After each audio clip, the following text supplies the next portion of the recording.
لسه نكمل معاكم تحضيرات العيد. عملت لكم سابلي. حلو. في المكسر حطيت الزبده ونخلت سكر بودره وهقلبهم مع بعض لغايه لما يبقوا كريمي. هنزل بالبيض وملح وفانيلا باودر. بس اوضح ده صفار بيض مش بيض. بعد ما قلبت البيض كويس هنزل بالدقيق، هقلبها دوبك اقل سرعه لغايه لما يدوبك العجينه تتكون معايا. لما اوصل للمرحله ديت حتى لو في شويه دقيق اكملها بايدي عشان مش عايز اقلبها كتير قوي. خلاص قسمت العجينه على 2 وهحطها بين 2 بارشن بيبر وخلاص كده فردتها كويس تقريبا 3 مللي. هدخلها التلاجة تسقع خالص بعد كده ابدا اقطعها.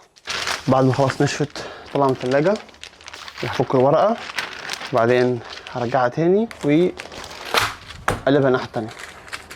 فك الورقه. طبعا الحركه دي ضروري جدا عشان لما تيجي تطلعوها ما تلزقش في الورقه تحت. الرنج زي دوت ابدا اعمل اخد سلك زي كده. هجيب بقى الرنج الاصغر دوت واخرمها في النص بالشكل دوت. دلوقتي هدخل الفرن على درجه حراره 170 تقريبا تلت ساعه لغايه لما تحمر. البسكوت اللي انا خرمته هرشه بسكر بودره. حطيت مربى توت ومربى مشمش بالشكل دوت. هخليها بالكم بس ما تطلعش بره قوي كده. نبدا نغطي البسكوت. ممكن فوق التوت تحط حبايه فستق كده. حطيت مربى مشمش وتوت فخلينا ندوق. بسكوت حلو قوي مع المربى فخطير. جربوه قولوا لي رايكم. دن.